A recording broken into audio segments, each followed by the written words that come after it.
Merci d'avoir répondu à l'invitation du projet Patrimoine de Focal. Aujourd'hui, nous allons nous pencher sur le bois caïman, qui est sans doute le premier lieu historique de la nation haïtienne. Au bois caïman se sont rassemblés des hommes et des femmes avec un seul objectif, la liberté. Sans bois caïman, il n'y aurait pas eu de Vertières.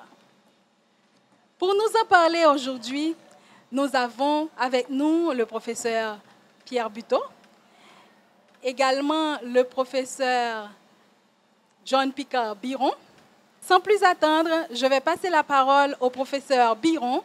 Pour ceux qui ne le connaissent pas, le professeur Biron est un enseignant-chercheur attaché à l'Université d'État d'Haïti. Il est au département anthropologie et sociologie, attaché également au master en anthropologie et sociologie de la faculté d'ethnologie de l'Université d'État d'Haïti. Il est également le directeur de l'ADIREP.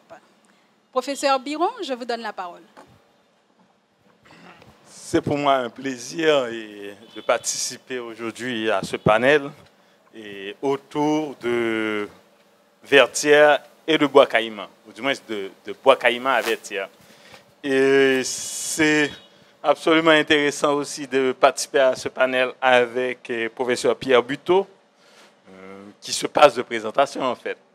Professeur Pierre Buteau, qui est président de la Société haïtienne d'histoire et de géographie, qui a une spécialité en relations internationales et qui étudie beaucoup, qui a travaillé surtout sur l'histoire contemporaine. Et voilà. Et qui est professeur aussi à l'Institut d'études et de recherche africaines d'Haïti, IERA-ISERS, qui est une entité de l'Université d'État d'Haïti. Et puis, il est aussi, il vient de publier un ouvrage assez important sur notre histoire. Donc, on passe directement au débat parce que là, moi, je vais parler directement de mon expérience avec le professeur Pierre Buteau, puisque notre rencontre s'est faite pour la première fois, s'est faite sur le signe de la mémoire, de l'histoire du passé au service de la nation. Parce que j'ai eu la chance d'assister, quand j'étais étudiant, à une conférence assez importante du professeur Pierre Buteau sur la nation. Et ce que je retiens d'une formule du professeur Pierre Buteau, que je viens tout juste de lui dire, et je lui ai dit que je vais justement commencer par ça, c'est qu'il n'y a pas de nation sans fiction. C'est comme quoi il n'y a pas de nation sans histoire, il n'y a pas de nation sans narration, sans une manière de raconter la nation. Et donc une manière de construire le passé. Et c'est cette manière de construire le passé qui permet de forger l'unité nationale. Parce que, au fond, quand Pierre Buteau a souligné dans cette fameuse conférence qui était justement autour de bois caïman, avait insisté sur le fait que la nation est une fiction, c'est pour dire que c'est impossible, vu la diversité des gens qui peuvent appartenir à une nation. Les gens ne peuvent pas tenir ensemble s'il n'y a pas des histoires qui les cimentent, s'il n'y a pas des expériences. Il y a une manière, quand je dis expérience, c'est une manière de s'approprier du passé. Et là, on va surtout discuter dans ce débat de l'usage du passé, l'usage et comment on construit une mémoire dans la société et comment on mobilise le patrimoine. C'est-à-dire, on parle de bois caïman et quand on parle de bois caïman, ce qui vient toujours à l'esprit, est-ce que c'est un lieu qui a existé, quoi? Et c'est justement ça. Et quand on est en train de poser la question du passé, quand on est en train de poser la question de la nation, c'est important de forger des lieux, de forger des lieux qui existent, de construire des lieux, d'avoir des lieux qui sont des patrimoines bâtis, par exemple, et des lieux, c'est important d'avoir des lieux symboliques, mais c'est aussi des lieux fictifs. Et dans cette perspective, ce qui est important, comment on est parti d'un lieu précis qui est Bois Caïman pour arriver à Vertières. Et tout ça, c'est comme quoi, quand on prend ces Bois Caïman et Vertières, deux lieux, comment autour de ces deux lieux se construit toute la guerre d'indépendance d'Haïti. Et la manière de s'approprier la guerre d'indépendance c'est important pour cette nation. Et on va voir tout le 19e siècle haïtien va être un 19e siècle construit autour d'une manière de s'approprier l'histoire. Et des gens parlent d'une mémoire héroïque qui a dominé tout le 19e siècle.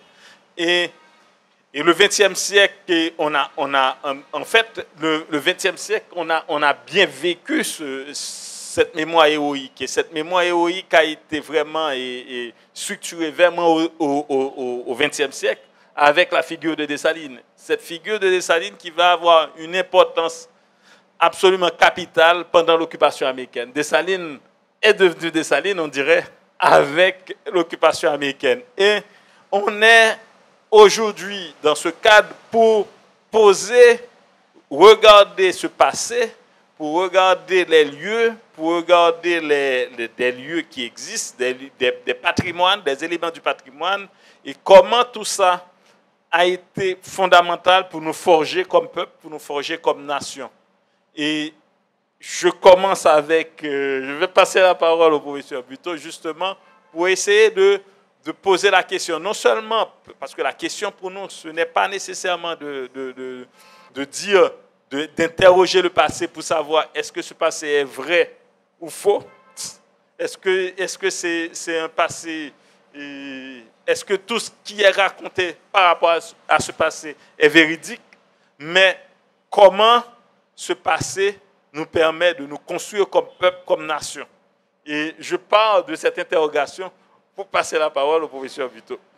Et merci, Farah, de nous avoir invités. Merci de m'avoir permis de revoir Biron. On se voit souvent, mais se revoir comme ça tout près, c'est intéressant. Je m'empresse de transmettre au nom de la Société haïtienne d'histoire, au nom de mes collègues de l'UEH, toutes nos félicitations à Madame Pierre-Louis pour ce prix qu'on vient de lui octroyer, qu'elle mérite et qui rejaillit pas seulement sur elle, mais sur nous tous. Eh bien, c'est pour tout ça. Et on lui dit merci. J'ai bien retenu les propositions du professeur Biron, mais en même temps, la thématique du jour, du Bois Caïman à Vertières. Quelle est la connexion d'abord? Et quel a été le sort fait à cette cérémonie et pourquoi pas à Vertières aussi? Alors, le problème qui se pose est le suivant. Avec la cérémonie, c'est le premier signe du démarrage d'une révolution. C'est le signe essentiellement annonciateur de la révolution. Vertières n'est pas plus important que cette cérémonie. Et cette cérémonie est tout aussi importante que ce qu'elle a produit une semaine plus tard. Une semaine dans la mesure où la cérémonie a eu lieu un dimanche. C'est bien ça, Biron, un dimanche. Et une semaine plus tard, le 14 août, une semaine plus tard, près d'une semaine plus tard, le 22 août, ça a été le grand soulèvement. Donc, coïncidence pour coïncidence, il y a un rapport de cause à effet que les professeurs, dans moi, du secondaire, ont toujours repris et aimé. C'est-à-dire que, en principe, pour nous, cette cérémonie a eu lieu. Et pour nous, elle a été, comme dit souvent le professeur Emmanuel, un congrès politique. Mais c'est un pays, Haïti, et pas qu'Haïti, il y a des pays qui sont structurés comme ça, où l'instance politique est toujours en avant. Et parce qu'elle est toujours en avant, ça occulte ou tend à nous faire oublier qu'il y a des instances autrement importantes, tout aussi importantes, bien entendu, l'économique. Et aujourd'hui, les Haïtiens sont de plus en plus conscient que l'économique joue un rôle énorme. Pour toutes sortes de raisons. Mais ça n'empêche que c'est un pays qui a toujours un discours politique qui surpolitise la réalité. Et comme on dit, c'est un congrès politique. Et on oublie qu'il y a quelque chose en dessous qui est autrement important, c'est une cérémonie. Et une cérémonie fondatrice de ce que disait le professeur Biron antérieurement, fondatrice d'un discours et fondatrice des éléments d'une culture autre. Alors nous nous attacherons au cours des échanges entre Biron et moi, entre vous et nous, à voir exactement comment c'est tissé justement les éléments symboliques ayant abouti à cette cérémonie, sur le plan de la macération culturelle. Pourquoi sommes-nous arrivés là? Alors, cette cérémonie a produit un nous sommes. Nous sommes qui? Pourquoi sommes-nous ce que nous sommes? Et pourquoi aujourd'hui sommes-nous ce que nous sommes par rapport à ce que nous avons été? Et la cérémonie a produit un nous avons été. C'est peut-être par souci d'élégance que je parviens pas voilà. Ce que je veux souligner, c'est exactement quelle est la trame qui a conduit à cette cérémonie. Mais avant, je réponds tout de suite, j'essaie en tout cas à la question. La cérémonie annonce le soulèvement général. Le soulèvement général, c'est une insurrection. Une insurrection, dans le langage le plus classique, et la révolution haïtienne, c'est une des révolutions les plus classiques qui soit, et les plus achevées qui soit dans le langage classique du terme révolution. Rien à voir avec la révolution, le printemps arabe et tout, ça c'est des métaphores. Ça c'est pas une métaphore, c'est fondamentalement une... Hors de cette cérémonie, en passant par le soulèvement, on a une insurrection. Et cette insurrection, c'est un tournant capital, c'est la révolution. C'est le point du non-retour. Et qui est appelé à emporter les propres individus historiques, disait Hegel, qui l'ont produite. Et Vertière a été déterminée par cette journée-là, cette journée du 22 août 1791. Depuis, il y a eu la construction d'une épopée et qui passe à travers un ensemble d'étapes. Le soulèvement, et puis on franchit le Grand Pont. Le Grand Pont, c'est un espace qui séparait la plaine du Nord presque en deux. Il y a la partie occidentale qui est quand même assez exploitée, mais il y a la partie orientale du côté de l'Est qui est la partie la plus expressive de la richesse coloniale. Eh bien, c'est ce pont, ce 22 août 91, qui a été franchi par les insurgés pour bondir contre les exploiteurs, leurs bourreaux, et pour leur faire payer, si tant est, et on peut faire payer aux bourreaux leurs crimes. Ça va, c'est-à-dire comme en un juste retour des choses, ce pont-là qui a été franchi a permis aux esclaves de procéder à un massacre systématique des propriétaires et à la destruction de la plupart des grandes habitations, la Gossette, Galifet, Bongard, Cléris, toutes ces habitations. Alors à partir de ce moment, ce grand pont, quand je vais au Cap et je demande où est le grand pont, les gens du Cap disent, mais grand pont, ça veut dire quoi grand pont? Et c'est un lieu hautement historique. Ça va? Je crois que le roi Henri Christophe avait fait restaurer ce grand pont. C'est une autre chose. Maintenant, Vertière, c'est l'aboutissement, donc. C'est la fin de la Révolution. Et ce qui se passe aujourd'hui en Haïti ou après 1804, ce n'est pas la faute à la Révolution. Ce n'est pas la faute à la Révolution, c'est tout simplement que il y aura un réaménagement social après le triomphe de la Révolution. Et après ce réaménagement social, il y aura une autre forme de société. Et cette forme de société contre laquelle, jusqu'à présent, on lutte parce qu'elle est, dans ses effets dévastateurs, inadmissible. C'est encore une autre chose. Maintenant, entre la cérémonie et Vertières, c'est la construction d'un récit. Et ce récit va porter toute la communauté haïtienne à travers toutes ces turbulences et tout.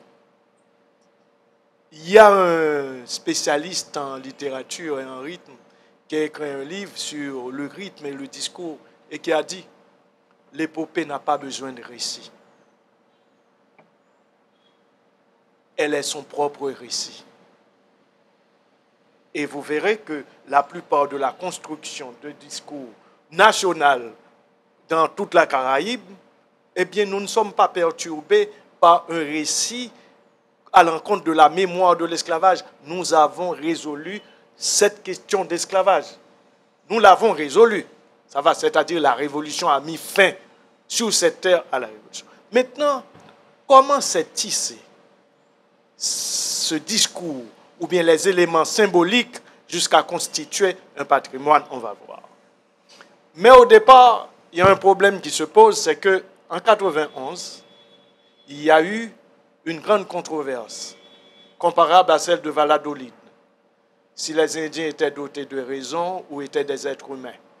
Alors, à partir de ce moment, cette controverse, c'est pourtant un ami d'Haïti qui a écrit et pas mal de livres qui nous ont formés, qui m'ont formé, qui ont formé ce monsieur qui est à côté de moi.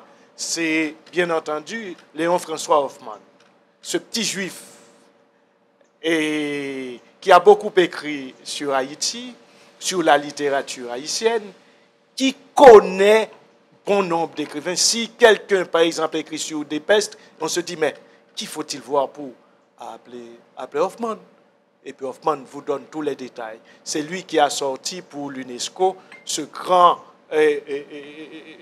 document sur Jacques Roumain que tu possèdes. Pas du bagage, nous ne pouvons pas prêter le dire. Eh bien, c'est lui. Et Hoffmann a osé déclarer en 91, en plein colloque, réunissant les gros, et comme on dit aux États-Unis, les so-called de l'intelligence haïtienne. Il y avait Gérard Perchard, il y avait Métellus, et qui a osé déclarer que la cérémonie du bois caïman ne connaît pas papier. Poète vos papiers. Épopée vos papiers. Alors, Hoffmann introduit un débat autour même de la question du récit dont parlait le professeur Biron, comment se construit un récit. Et je reviens à Méchonique, l'épopée a son propre récit. Et alors, à partir de son récit, ça lui suffit. Alors, à partir de ce moment, on se dit, outré, mais ce petit juif, Métellus a failli l'étrangler. Mais le pauvre Hoffmann, je parle de sa situation à l'époque, n'avait pas tort. Mais il n'avait pas raison non plus. Parce que dès qu'on questionne un événement historique, en questionnant ce lieu et cet événement historique, on se questionne indirectement. On se livre aux autres. Et il expose ses couleurs d'académique, ses couleurs et au niveau de la discipline, ce qui l'intéressait, et il n'avait pas tort de ce lieu académique, il ne travaille pas sans papier, il ne travaille pas sans document, il ne travaille pas sans parchemin.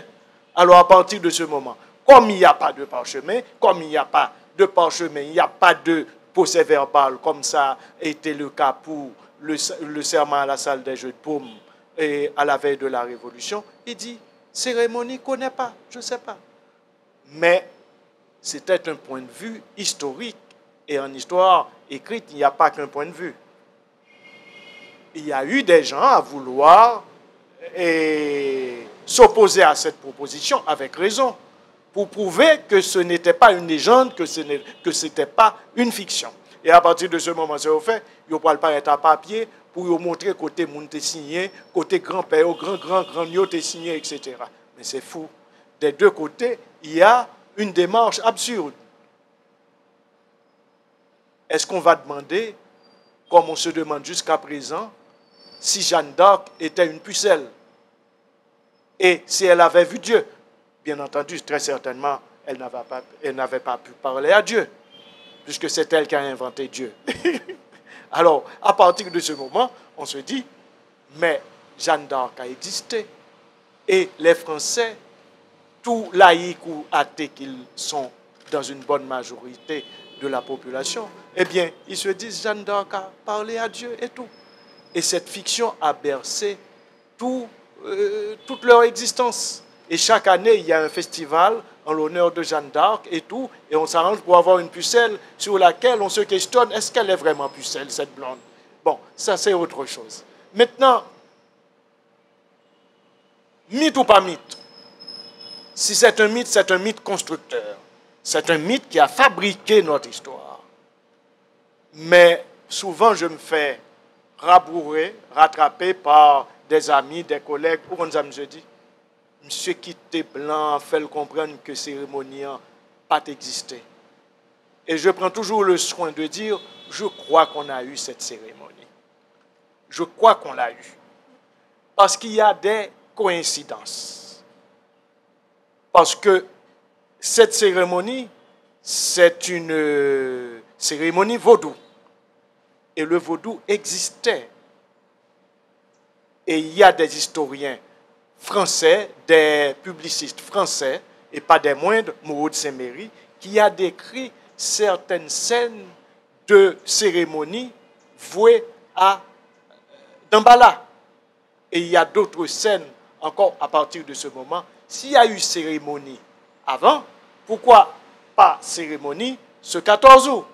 Peut-être pas le 14, peut-être le 11, le 12, ou le 10, ou après le 14. Et très certainement, pas après 14, mais avant 14. On ne sait pas. Mais ce dont on est certain, pourquoi le 22 août 91 a-t-on eu cette uniformisation, cette harmonisation dans le mouvement révolutionnaire, même s'il y a eu quelques petits dérapages avant? Il y a un planteur blanc, Antoine Dalmas, on peut trouver son livre à l'instruction, à la bibliothèque des frères de l'instruction chrétienne, à Saint-Louis de Gonzague. Et Dalmas, dans sa fureur, qui a raconté les terribles journées des 22, 23 et autres, août 1791, a raconté avec beaucoup de haine.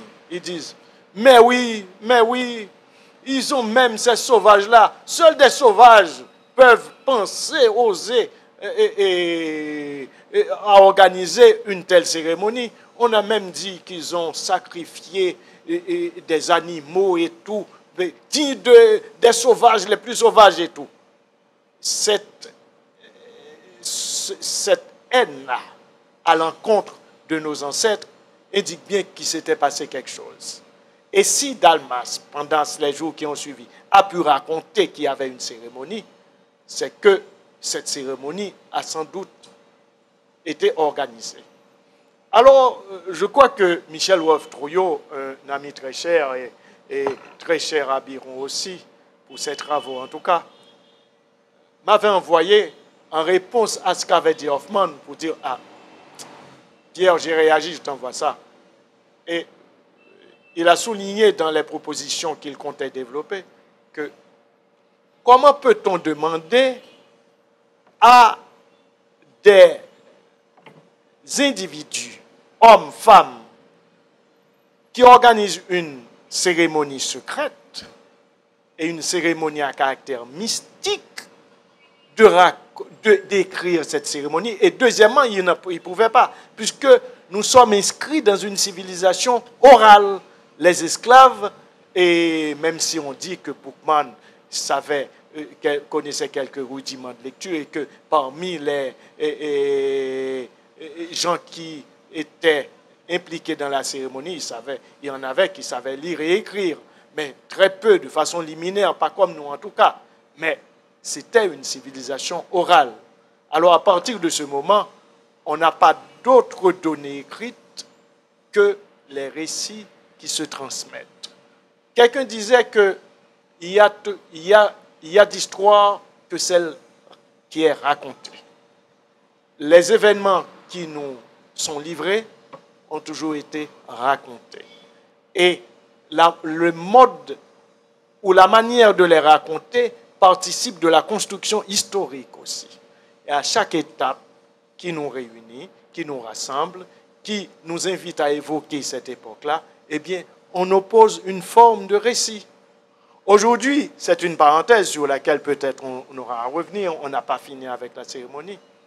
Nous sommes confrontés, et c'est plus terrible encore que la crise réelle qu'on vit, à une crise du récit haïtien.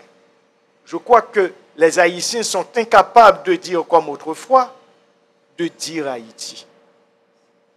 Et cette incapacité narrative de dire Haïti accentue la crise. Et c'est pourquoi c'est une occasion que la Focale nous offre de revenir sur les commencements. Parce que l'histoire est faite aussi de commencements. Raconter les commencements, c'est nous retrouver, raconter les commencements, renouer avec les commencements, c'est une manière de résurrection aussi. Alors, dans la cérémonie, il y a une sorte de polysémie, un assemblage de sens. Claude Lévi-Strauss disait qu'on ne peut considérer la culture que comme un système, comme un ensemble de systèmes symboliques. La culture est faite de symboles. Eh bien, la cérémonie nous accule à être confrontés à un problème de symbolisme.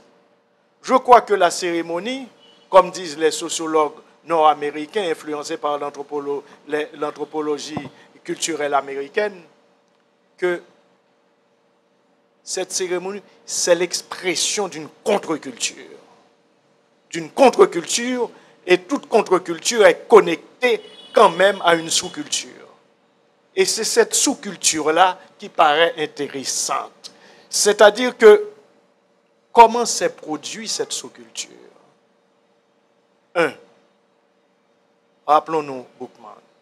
Je vous référence là à ce très beau texte de J.C. d'Orsainville qui raconte cette nuit dantesque où s'est tenue au Morne Rouge, sur l'habitation Le Normand de Mézy, cette cérémonie. Ça va? Je crois que, quel que soit le manuel d'histoire, ou quel que soit le livre d'histoire qui parle de cette cérémonie, sa proposition d'écriture ne peut pas dépasser ce récit de J.C. d'Orsainville.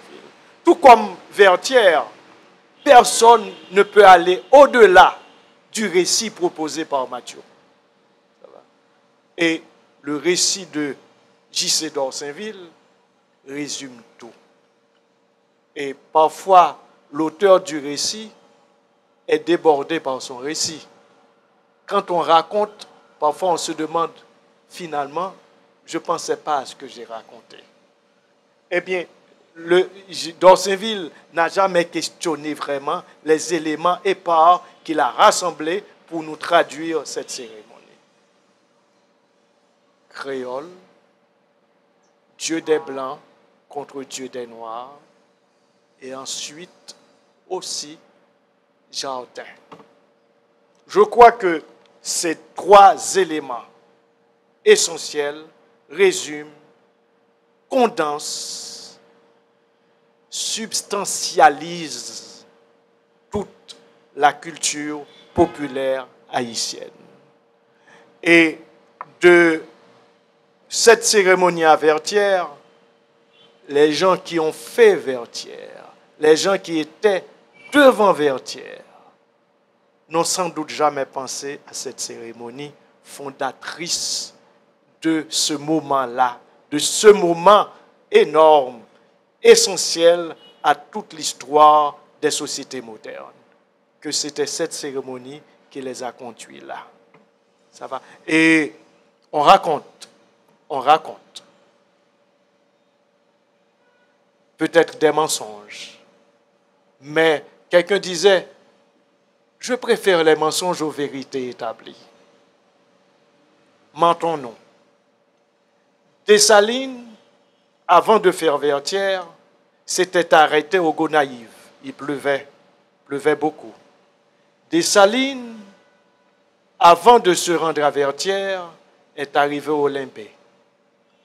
Il est resté un tout petit peu et s'est arrêté à l'entrée du haut du Cap, au Morne Rouge, à l'habitation Le Normand de Mézy. Il a passé la nuit avec ses troupes. Et ses troupes étaient au repos, mais on raconte. Madiou ne raconte pas ça. Ardouin non plus.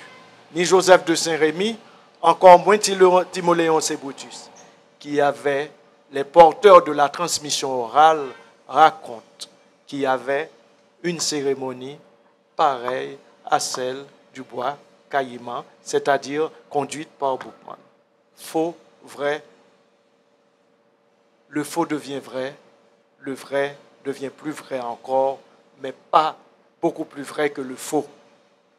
Moi, je me demande, pourquoi cette coïncidence? Ça va, coïncidence, parce que l'histoire est faite de coïncidences aussi, et d'inattendu. Quelqu'un disait, l'événement, c'est le surgissement de l'inattendu. Eh bien, pourquoi cet inattendu-là? Pourquoi cette nuit de veille à Le Normand de Mézy? Bien sûr, quand on fait l'histoire et quand on devient chef d'État, on est proche de la culture. Et ce qui s'est passé, Dessalines semblait avoir aussi ce qu'on appelle une sorte de connexion avec le passé. L'armée des Incas, ça va, la terminologie Haïti, et c'est peut-être un souvenir de Boukman, on ne sait pas. N'a-t-on pas dit qu'il était de la cérémonie? On ne sait toujours pas. Mais, maintenant, je reviens et je termine là, et puis on fera des échanges entre Biron et moi. On a dit cochon, mais on voit que c'est une cérémonie vouée à haut goût, disent certains experts. Je crois que Métro a parlé de ça aussi. Mais si c'est au goût, ça aurait été un bœuf. Mais peut-être un bœuf, ça coûte cher, beaucoup plus cher qu'un cochon. Mais il y a deux éléments qui interviennent ici, comme langage. Le cochon, comme langage toujours, et la terre. Il y a l'élevage, il y a le jardin. Et puis, il y a ensuite le créole. C'est des éléments de la culture populaire. Mais il y a encore 3 jours liberté. Dans l'esprit de Boukman, enfin, j'ose décrypter ce qui se passait chez cet homme extraordinaire qui, pour moi, est l'une des plus grandes figures de cette révolution, le grand initiateur. Je crois que ce qui s'est passé, c'est que c'est un agitateur exceptionnel. Il dit aux habitants, aux 200 commandeurs assemblés, que nous réclamons 3 jours de liberté par semaine. Il y a un décret royal qui nous autorise à justement revendiquer ces 3 jours de liberté. Vous savez, ce n'était pas particulier à Saint-Domingue. Hein? Jusque dans la Réunion où la France avait des dépendances, il y avait aussi ces types de revendications dans le royaume des Bourbons. Alors à partir de ce moment, nous retrouvons ces 3 grands éléments appelés, ou des éléments constitutifs de ce qu'on appelle cette cérémonie. Mais d'où viennent ces éléments? D'où viennent ces éléments? Je prends le vaudou, c'est une construction, un mixage, vous le savez tous, d'un espace transculturel où se croisent plusieurs éléments de culture, gascon, breton, surtout gascon, et la zone méridionale de la France, c'est autant de cultures. Mais deuxièmement, il y avait aussi la confrontation des religions. Nous le savons tous, la religion catholique. Quand on baptisait nos esclaves et qu'ils étaient tout grands, les créoles se moquaient d'eux et les appelaient baptisés debout. Vous voyez, il y a autant de choses. Il y a ensuite aussi ce qu'on appelle le croisement de toute une communauté venant d'Afrique. Et il y avait des Aradas, il y avait des Kaplaou, il y avait d'autres tribus. Et il y avait une fusion. Toute cette fusion a donné quelque chose. Et troisièmement, d'où vient ce jardin? D'où vient cet élevage? Eh bien, justement, d'où vient et qu'a projeté toutes ces activités? Le marronnage dans les mornes. Vous savez qu'il y a des marrons qui se regroupaient au gré des affinités tribales. Il y a des bandes de marrons, des communautés de marrons qui se trouvaient dans un lieu, et dans ce lieu, il y avait une organisation despotique où il y avait une organisation démocratique. Il y avait encore dans le marronnage une forme d'organisation sociale, une resocialisation qui acculait les gens à se livrer à des pratiques culinaires, à des pratiques d'élevage, à des pratiques d'agriculture, à des pratiques d'artisanat aussi. Et dans leur controverse, Fouchard était pratiquement le seul à combattre les spécialistes du marronnage comme Yvan Debac. Eh bien, parfois, les deux pôles se livraient à des considérations qui sont d'une richesse infinie. Or, justement, le jardin, d'où ça vient? Le jardin vient des places à vivre. Et ces places à vivre, c'était une pratique déjà paysanne et qu'on retrouvera après 1804 dans la construction de la paysannerie haïtienne. Et que les révolutionnaires haïtiens, l'avant-garde, la deuxième composition de l'avant-garde, celle de l'ouverture, ont toujours, ces éléments de cette avant-garde ont toujours passé sous silence cette construction des jardins, des pratiques de jardins, des pratiques paysannes dans l'univers concentrationnaire servile. J'arrête là pour l'instant, on aura des échanges. Alors, je vais enchaîner peut-être avec une question en lien avec toute l'intervention. C'est peut-être parce que, au fond, ce que je voulais souligner, c'est le fait qu'il y a une manière de s'approprier de la mémoire et du passé, de la mémoire de toute la guerre de l'indépendance du 19e siècle. Il y a cette mémoire du 19e siècle qui est peut-être différente de la mémoire du 20e siècle. Et du coup, alors, en soulignant sa différence, on peut montrer pourquoi un élément a plus d'importance pour le 19e siècle et n'a pas. Et un élément qui n'avait pas d'importance pour le 19e siècle va avoir beaucoup d'importance au 20e siècle. Et c'est cet élément de le bois caïman qui a été un élément déclencheur, mais en même temps qui a été vraiment, il y a peut-être un certain silencement autour de cet élément de notre histoire, et fait par les premiers historiens. Même quand on le relate, mais on n'insiste pas trop. Parce qu'au fond, l'idée, tout le 19e siècle, c'était pour défendre le fait que Haïti, c'est une nation qui défend la liberté, qui met la liberté en avant. Et puisque c'est une nation qui défend la liberté, qui pose aussi la nécessité d'entrer dans la modernité, qui insiste sur la modernisation du pays, et qui insiste aussi sur le fait que et les Noirs, parce qu'au fond, les Haïtiens se posent en une nation qui veut réhabiliter les Noirs, qui veut réhabiliter le continent noir, qui veut réhabiliter l'Afrique. Et dans cette perspective, l'idée, c'est d'insister sur la civilisation. L'idée, c'est ne pas d'insister sur quelque chose qui a été, dans un premier temps, soulevé comme quelque chose qui traduit un caractère sauvage, le caractère sauvage. Et ce caractère sauvage a été quelque peu mis de côté.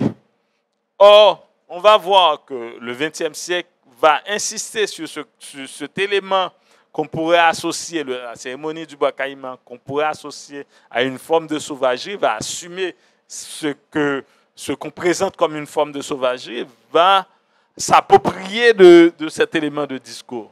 Et cet élément historique, cette partie de l'histoire, parce que le problème, ce n'est pas tant une affaire de vérité, est-ce que cela a été dit ou non, c'est souvent pourquoi telle catégorie insiste sur tel élément, parce que tel élément peut avoir une pertinence pour telle catégorie. Les Blancs avaient compris que Bois Caïman avait une certaine pertinence en racontant l'histoire de la guerre d'indépendance d'Haïti, parce que pour eux, ce n'était pas de la guerre d'indépendance, c'était une révolte de sauvages, quoi.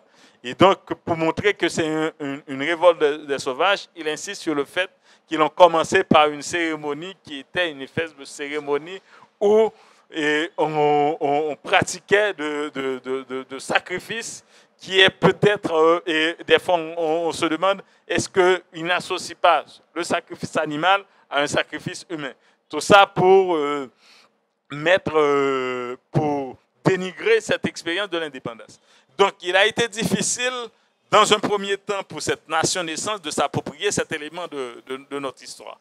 Et le XXe siècle va surtout insister sur cette cérémonie du bois caïman pour dire que c'est important, fondamental, parce que c'est quelque chose qui dit notre être, c'est quelque chose qui traduit notre unité nationale, puisque c'est une pratique, le vaudou qui a été mobilisé dans cette cérémonie du bois caïman, c'est un élément, c'est une pratique qui est à la fois proche, qui est appropriée par la paysannerie, en grande partie formée d'anciens esclaves, et c'est une pratique aussi qui est très proche de toutes les catégories sociales, puisque d'une manière ou une autre, on est dans cette catégorie sociale.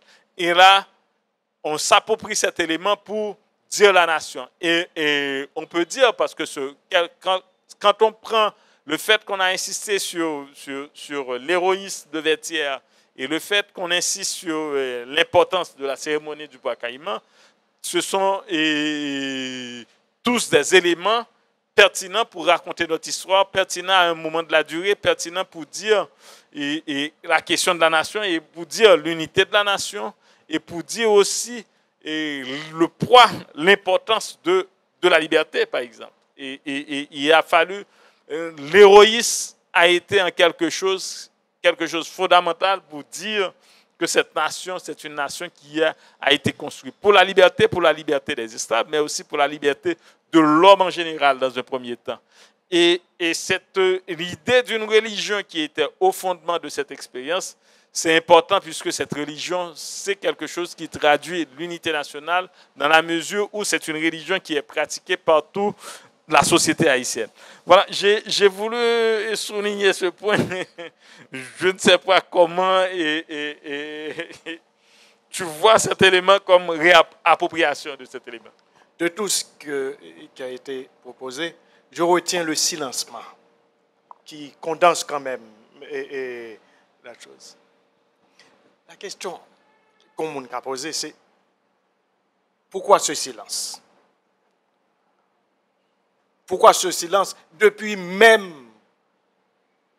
le développement et l'orientation de plus en plus radicale de cette révolution? Il y a eu continuité. La révolution, comme toute révolution, comme tout phénomène aussi, est fait de continuité et de discontinuité.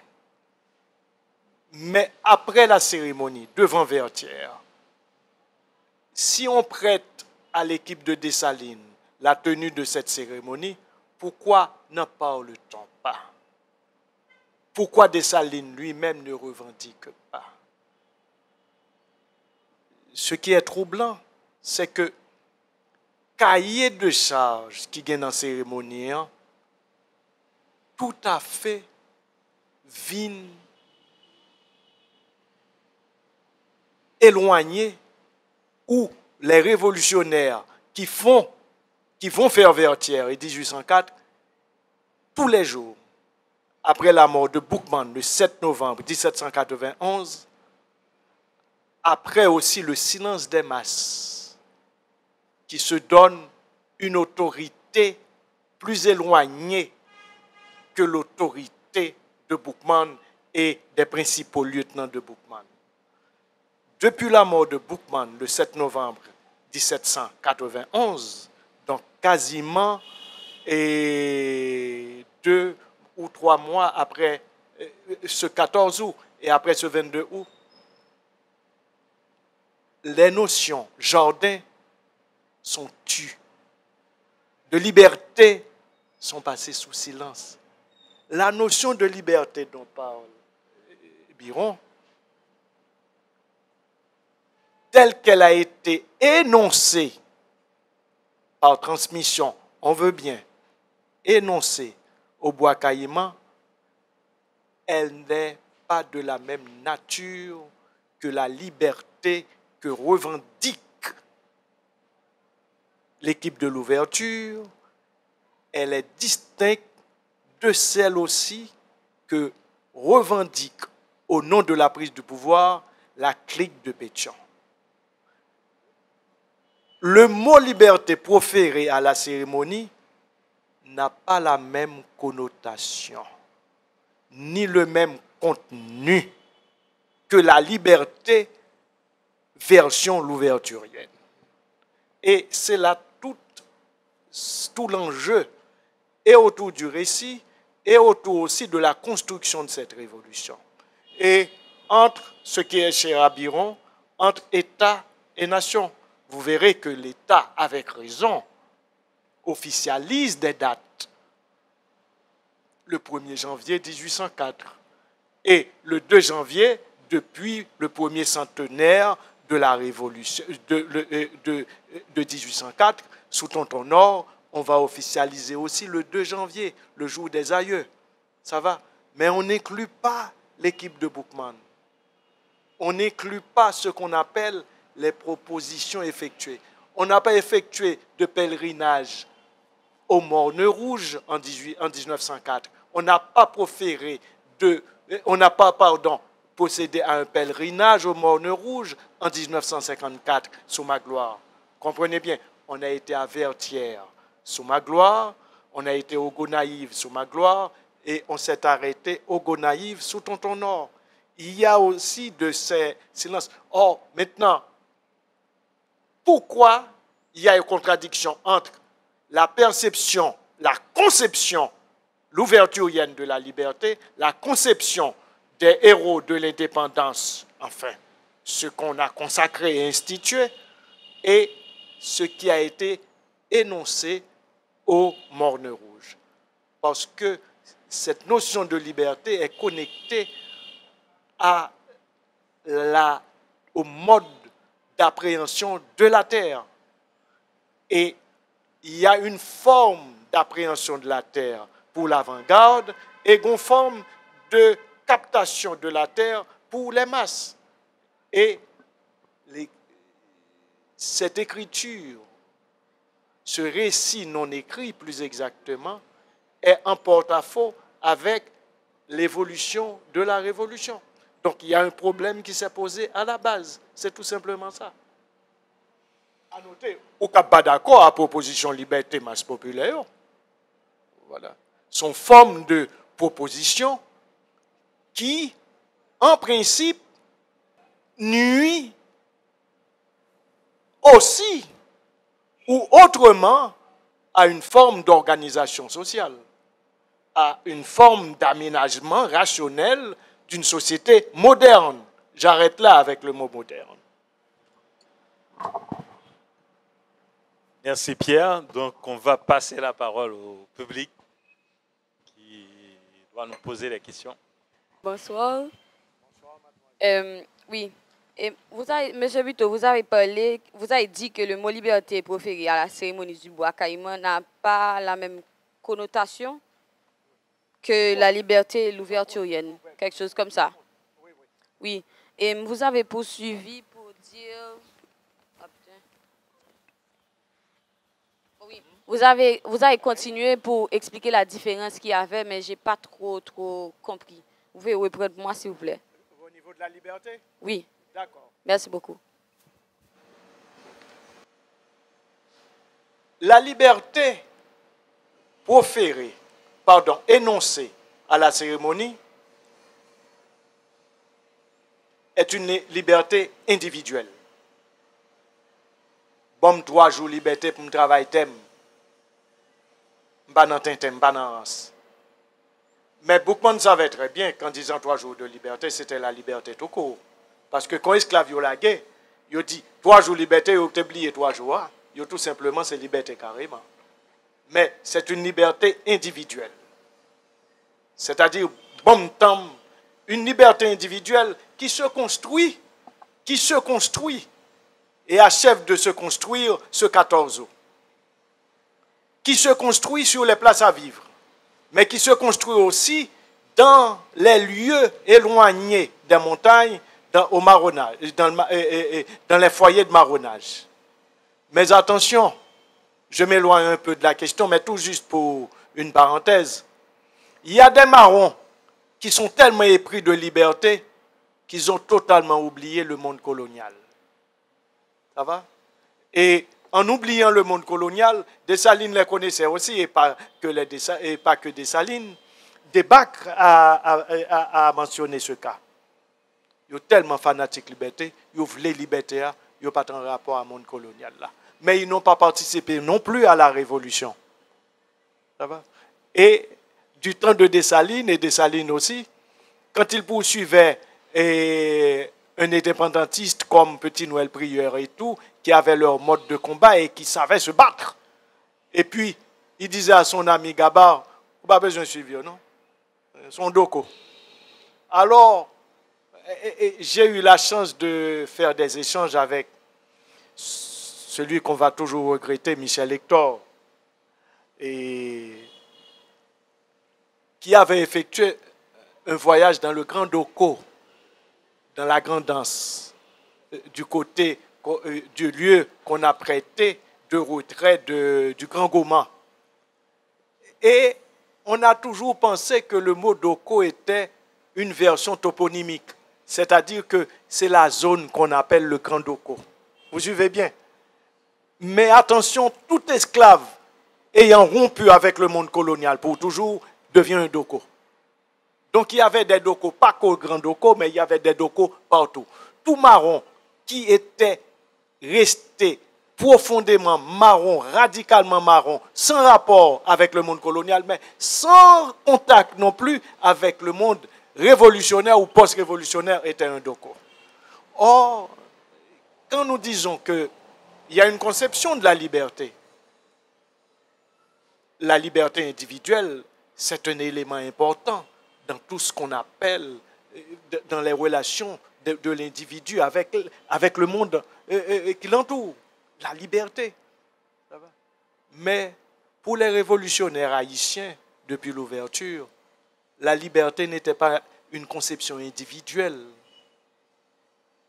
Pour l'ouverture, c'était la société qui est libre, qui était libre plutôt. Ça va? Vive la liberté.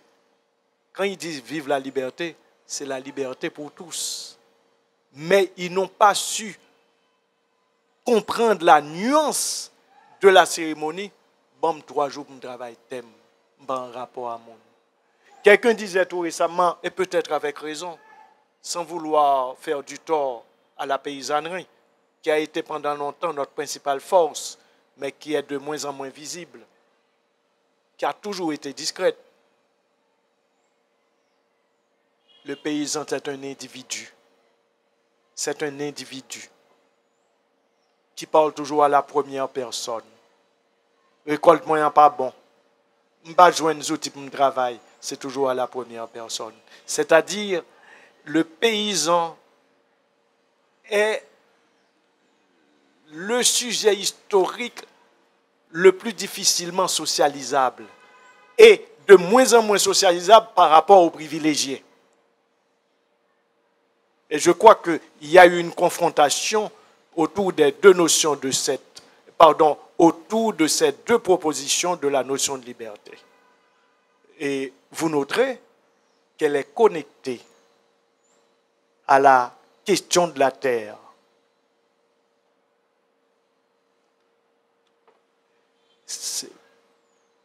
Et la terre, cette conception de la liberté, c'est là que s'est construite la paysannerie haïtienne, c'est les places à vivre.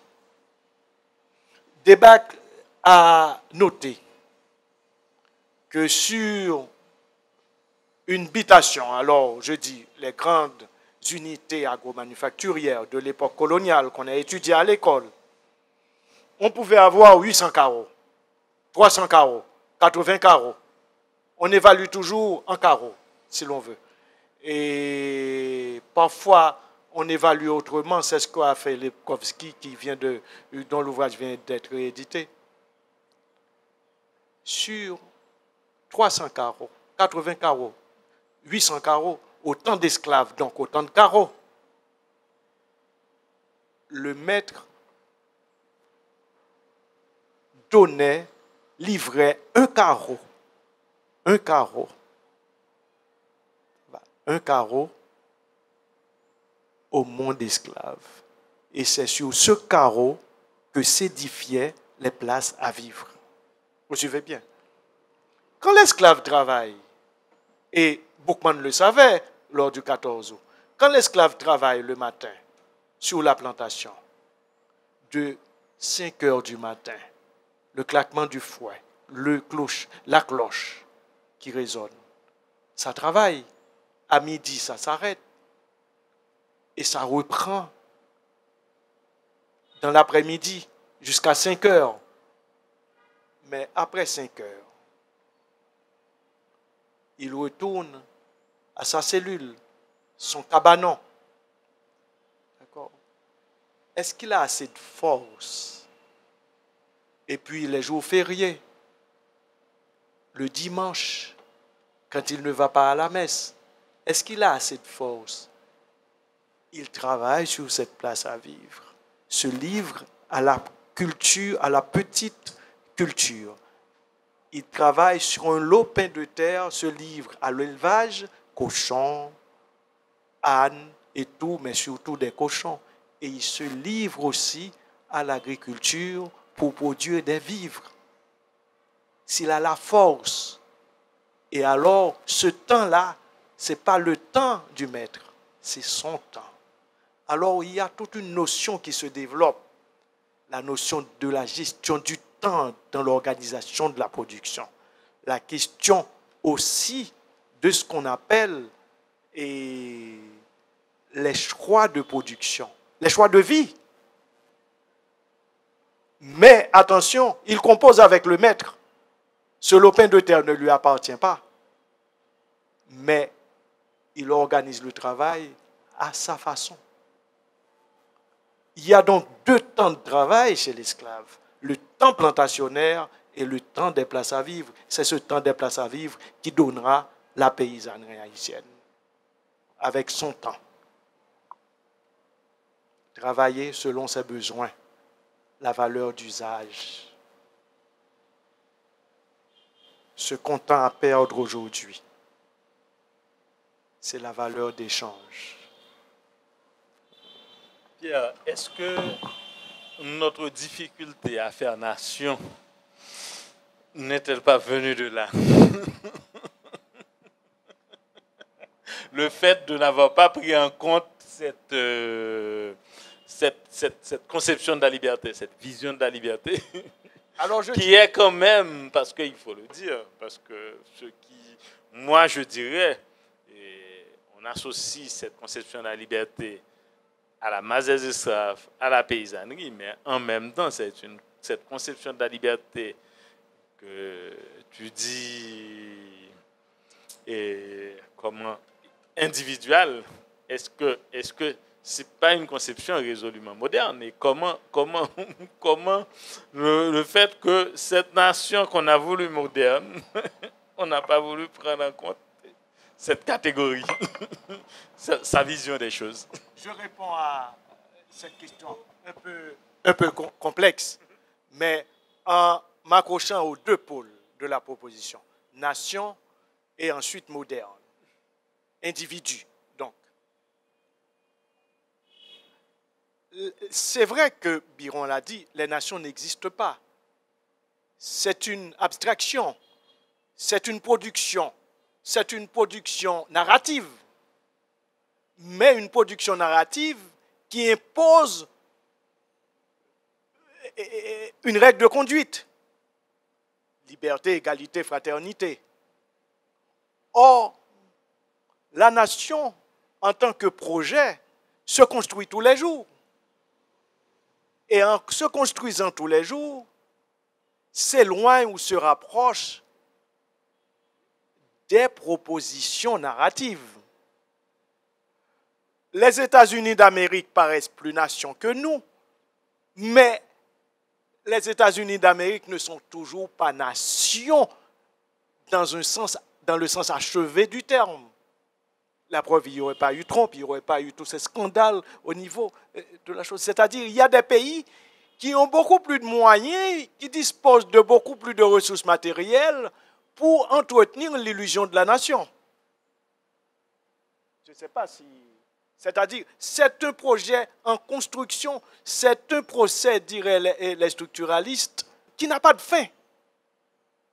Mais deuxièmement, je prends l'autre pôle, individu, moderne. Qu'a fait l'Occident? Contrairement à nous, contrairement à Dessalines, contrairement à Christophe, qui n'avait pas compris le problème, et les Occidentaux ont pris du temps avant de le comprendre. Il leur a fallu beaucoup de révolutions, dont la française et tout. Aujourd'hui, je soumets ça à la réflexion du professeur Biron. La mondialisation sacralise l'individu. Nous sommes entrés dans une ère postmoderne. On s'éloigne de la modernité, comme tu disais, du moderne. Mais le moderne, qu'est-ce qu'il a fait? Le moderne, ce n'est pas le triomphe de l'individu. En Occident, en tout cas. Le moderne, c'est un marchandage entre le collectif et l'individu. Une négociation permanente entre individu et collectif. On voit bien le virus. Ce qui donne des problèmes aux gens de l'Occident, c'est qu'ils ne sont pas aussi libres, les individus en Occident ne sont pas aussi libres que nos individus. On dit porter masque. Ça me dit pas de porter masque. Vous portez masque, il ne va pas même poser question ça. Tandis qu'en Occident, les gens se sentent agressés parce que le collectif leur dit « Ah, ça, on ne peut pas jouer. Il faut porter le masque. » Vous comprenez bien ce que je vous dis? Mais c'est une composition, une négociation qui s'effectue entre les individus et l'expression du collectif portée par l'État. Or, nous n'arrivons toujours pas à composer, à établir cette équation entre individu et collectif. Si bien que nous avons de moins en moins de collectifs et de plus en plus d'individus et des individus qui ne sont pas en principe des citoyens. Ce sont tout simplement des boules de billard qui se croisent, qui se rencontrent. C'est-à-dire que si nous voyons, ça nous éloigne de la cérémonie, mais éclairé par la cérémonie, il n'y a pas ce qu'on appelle de liens sociaux aujourd'hui. Nous sommes en perte de social. Nous sommes de plus en plus, nous souffrons d'un déficit du social, peut-être du fait du triomphe des individus sur le collectif. Alors, je vous remercie, professeur Buteau et professeur Biron, pour cet exposé. Alors, je vais tout droit à ma question. Ma question, c'est que je voudrais savoir qu'est-ce qu'il faut tirer, quelles leçons faut-il tirer du bois caïman pour résoudre les problèmes sociopolitiques aujourd'hui. C'est ça ma question. L'actualiser. L'actualiser, l'actualiser. Non pas la reprendre, non pas la répéter, mais s'en inspirer. Et il y a une linguiste célèbre qui vient de publier un livre là, Julia Kristeva, qui disait, n'a pas de texte là, avons-nous une âme? Nous n'avons plus d'âme. Retrouvons-la par la cérémonie. Voilà.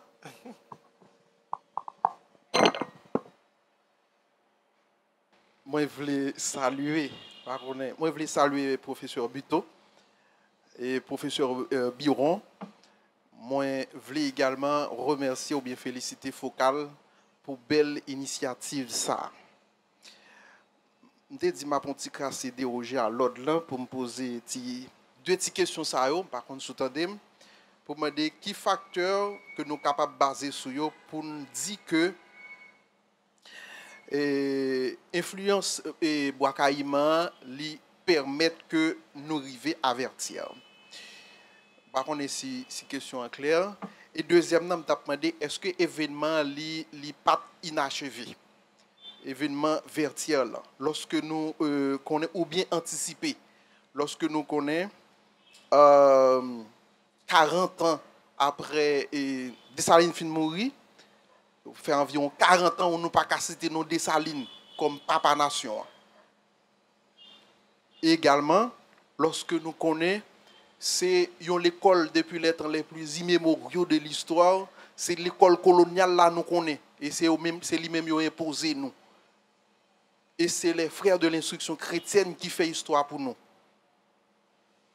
Est-ce que vous pensez événement li achevé? Cet événement n'a rien à voir avec la cérémonie ni avec Vertières. C'est un événement, et si l'on veut, enfin, pas l'événement, qu'est-ce que je raconte? Enfin, ce que vous déplorez là, ça va, ça, vous comprenez très bien. Mais c'est une question haïtienne. C'est la manière dont les Haïtiens, après la Révolution, ont réaménagé leur social. Mais ça n'a rien à voir avec la Révolution, même si la Révolution a eu des effets sur le mode d'organisation. Vous voyez bien ce que je vous dis. Alors, quand Kristeva parlait, c'est une parenthèse, mais pour revenir, d'âme, il ne s'agit pas de l'âme des chrétiens, mais de notre appareil psychique. De notre appareil psychique, c'est-à-dire la façon dont notre psychologie de base s'est construite. Ça va? Ce qui se passe, on déplore depuis 1860 avec le Concordat, c'est vrai que nos élites les plus pointues, parmi les plus privilégiées, ont été formées par les Bretons. Ça va? Mais il ne faut pas voir une relation de cause à effet, c'est-à-dire que c'est ainsi qu'on nous a façonnés et c'est ainsi qu'on devra être. Gérald Brisson a été à Saint-Louis-de-Gonzague, mais quand il a pris les armes pour combattre au nom du communisme et le totalitarisme du Valérien, les frères de l'instruction chrétienne n'avaient rien à voir. Hein? Parce qu'il y a la formation, il y a l'éducation, mais c'est ce qu'en font les individus. Vous voyez? Et je ne sais pas, c'est vrai que c'est un problème qui est lié à une incapacité de produire de la laïcité dans l'espace républicain haïtien, d'avoir confié. Mais ça a été fait. Ça va. Mais vous savez, une révolution continue toujours et porte toujours dans ses flancs certains éléments culturels de la société qu'elle entend combattre et abattre. Ce sont ces résidus-là qui interviennent aussi. On a reproché à l'Union soviétique, on a reproché à la Révolution française, qui combattait l'ancien régime, de s'être inspiré de l'Antiquité romaine. On a reproché à l'Union soviétique, qui combattait le régime capitaliste, de s'être inspiré de l'écriture occidentale pour parler de sa révolution. Vous voyez bien, ça c'est les avatars, c'est des suites marquées par des continuités et des discontinuités. Je généralise un peu, je ne peux que répondre comme ça, pour l'instant en tout cas.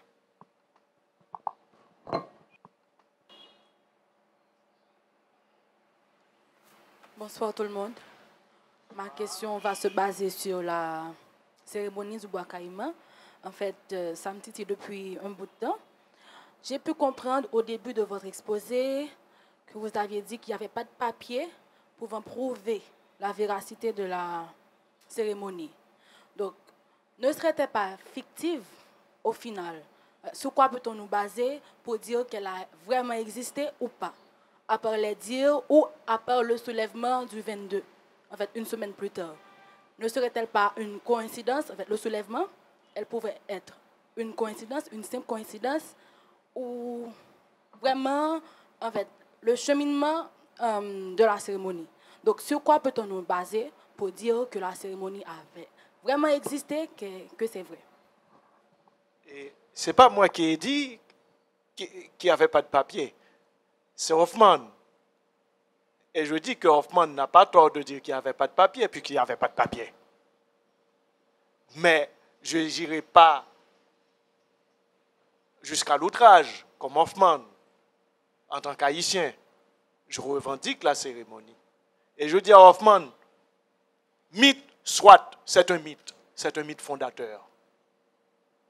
Pas 14 août, pas le 12 août, il y a eu la cérémonie. Mais maintenant, comme vous dites si bien, des coïncidences, l'histoire est faite de coïncidences.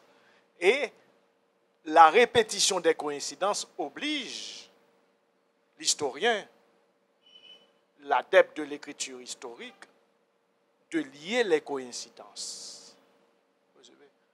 Je dis, une cérémonie ne se fait pas comme ça. Le vaudou a existé depuis l'Afrique et une version créole est devenue haïtienne. Dès qu'on dit vaudou, on prononce. Il y a deux pays qui sont évoqués, le Bénin et Haïti.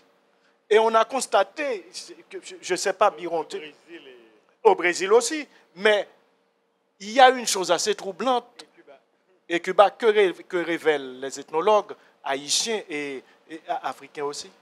Cette cérémonie a existé au Bénin, la cérémonie du bois caïman. Et son symbolisme immédiat, il y a une déclinaison qu'on a faite à propos de cette cérémonie,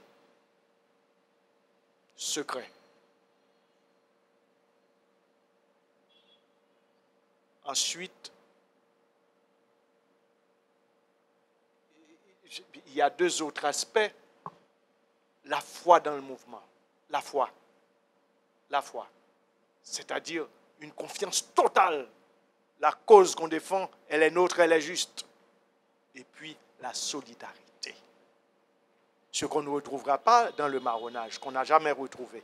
La solidarité. Et les planteurs ont été assez stupéfaits quand ils franchissaient le grand pont ce jour-là du 22 août, qu'on canonnait, on tirait, et c'était comme s'il n'y avait pas de balles, pas de boulets, et ils continuaient. C'est la confiance aveugle dans le mouvement. Et cette cérémonie a un symbolisme énorme.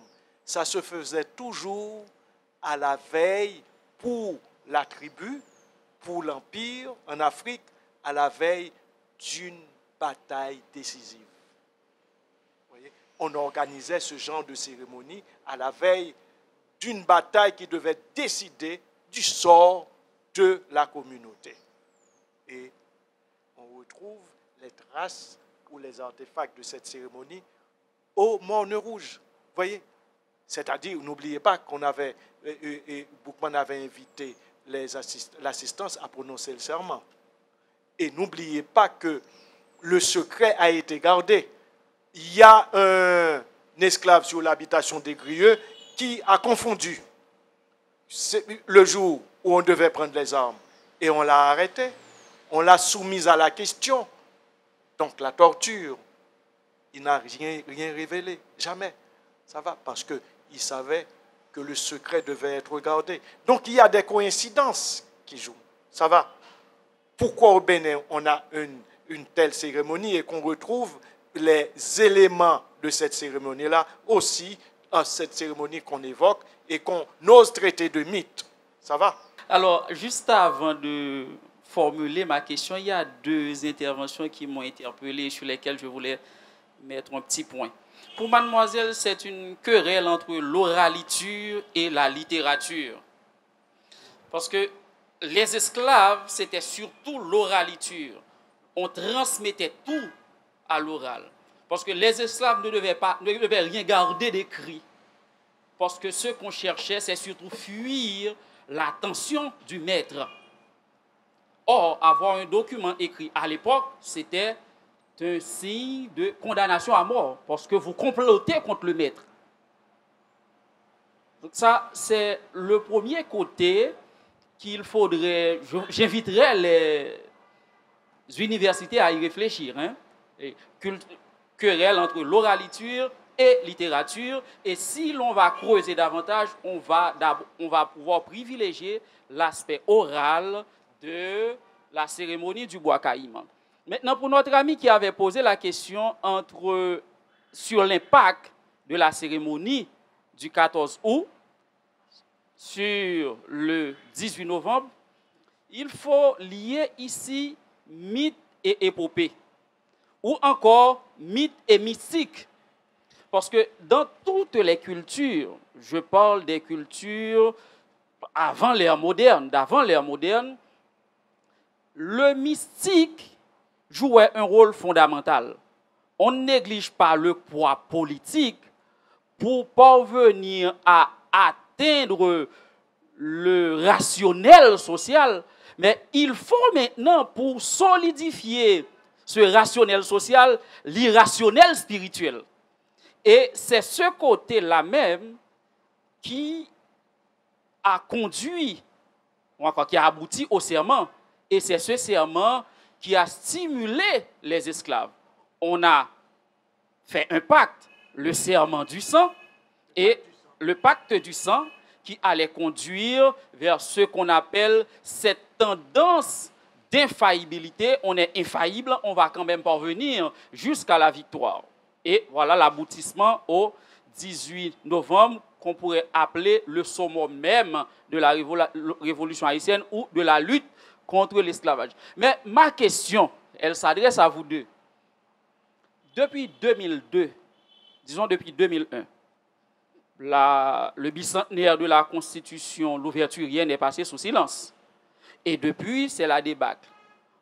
Depuis 2001, on n'a jamais eu le temps de réfléchir sur l'importance de cette date. Je vais rejoindre Biron vers son inquiétude, vers la constitution du phénomène nation, si j'ose parler ainsi. Depuis cette date, 2001 jusqu'à nos jours, on n'a jamais pu nous asseoir pour réfléchir sur l'importance de ces dates importantes. Elles se sont toutes passées comme des lettres à la poste, ça ne nous dit rien. Maintenant, comment lier passé au présent pour construire notre avenir? Parce que déjà, le 18 novembre s'annonce dans les rues. Aucun moment de réflexion sérieuse pour pouvoir construire l'avenir. C'est là ma question, que faire?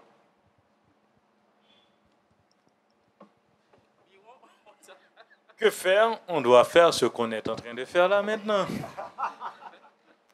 Donc, ce qu'on est en train de faire là, c'est de nous approprier de notre passé, quoi. De nous approprier des événements, de voir comment ces événements font sens pour nous, quoi. Et donc, on doit continuer dans cette dynamique parce qu'au fond, c'est dans une perspective assez claire, donc je l'ai évoqué tout à l'heure, donc on ne peut pas faire nation sans mobiliser toutes ces fictions, sans mobiliser tout ce passé, sans mobiliser tous ces événements, sans essayer de reconstruire ces événements et au goût du jour, je dirais. Parce qu'on n'a pas le choix. Donc, on a raté peut-être des moments clés, on a raté des commémorations importantes, mais moi, je crois qu'il faut peut-être... les gens qui ont raté ces événements, c'est surtout les pouvoirs étatiques, mais des initiatives citoyennes comme cette initiative peuvent se poursuivre. On peut prendre des initiatives pour, à chaque fois, continuer à construire du sens autour des événements, autour des commémorations, et ça dans une perspective justement de construction nationale. Voilà. Maintenant, juste pour le suivi, là. Pas quitter le président Aristide Tanden. Les grandes places là qui marquaient place de la Constitution. Il était songé. Donc, on a présenté l'excuse, non? Deuxièmement, c'est vrai que c'est préoccupant, hein, cette façon qu'on a de célébrer les grandes dates et tout. Mais vous savez, les historiens s'occupent aussi de pas mal de choses. Les historiens s'occupent du traitement de l'expérience du temps. Vous avez bien dit comment interroger notre passé en regard de notre présent pour construire un futur. C'est ce qu'on a toujours voulu faire dans les pratiques. Mais le problème qui se pose, les historiens qui traitent de l'expérience du temps, eh bien, ont étudié aussi les moments de l'histoire d'une société, de son évolution, quel type de traitement et à quel type d'expérience du temps ces sociétés se livrent-elles. Ça va? Et au début, j'avais clairement défini, je dis qu'on est confronté à une crise narrative à propos d'Haïti. Il faut donc recadrer notre système narratif par rapport à notre pays. Ça va? Et n'oubliez pas que dès 1986, on était parti en guerre contre le passé. Et vous verrez que souvent, à la radio, on entend « Bon, bagage de Saline, ça y est passé. » Le passé est passé. Pourquoi dans notre histoire, aujourd'hui surtout, que le passé est passé? Alors que on avait une maladie, c'était le contraire, pendant tout le 19e et une bonne moitié du 20e, le passé n'arrivait pas à passer. C'est-à-dire que le passé était, on s'accrochait à notre passé. Voyez? Bien sûr, aujourd'hui, on s'accroche à notre passé. Vous voyez bien, et chaque pays pense que son histoire est exceptionnelle par rapport aux autres. Ne dit-on pas que chaque pays a une histoire d'Haïti, tellement nous jugeons notre histoire exceptionnelle. Et puis, toutes les fois qu'on parle, oh, on a une richesse culturelle, ça va, on a le compas. On réduit une culture à une vulgaire musique dansante, à une vulgaire musique dansante, ça va. Donc, de quoi on parle?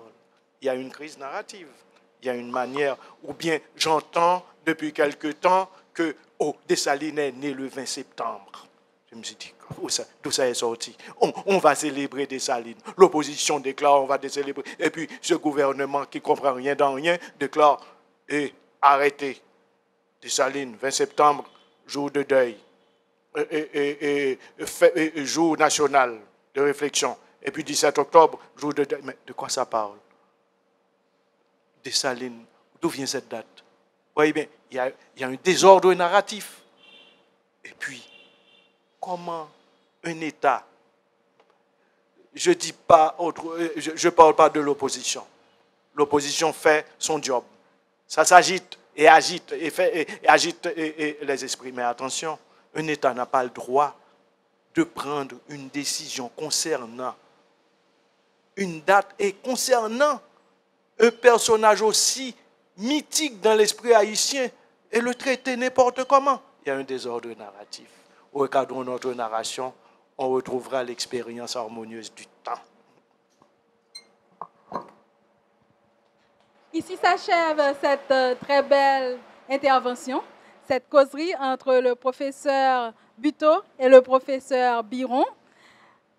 Nous ne pouvons que les remercier de nous avoir consacré ce temps, de s'être mis disponibles pour nous faire revivre ce bout de notre histoire et pour nous faire replonger à l'origine même de ce qui a donné naissance à notre nation. Merci beaucoup, professeur Buteau. Merci beaucoup, professeur Biron. Merci à vous, public, d'avoir été là et d'avoir rendu possible cette cause.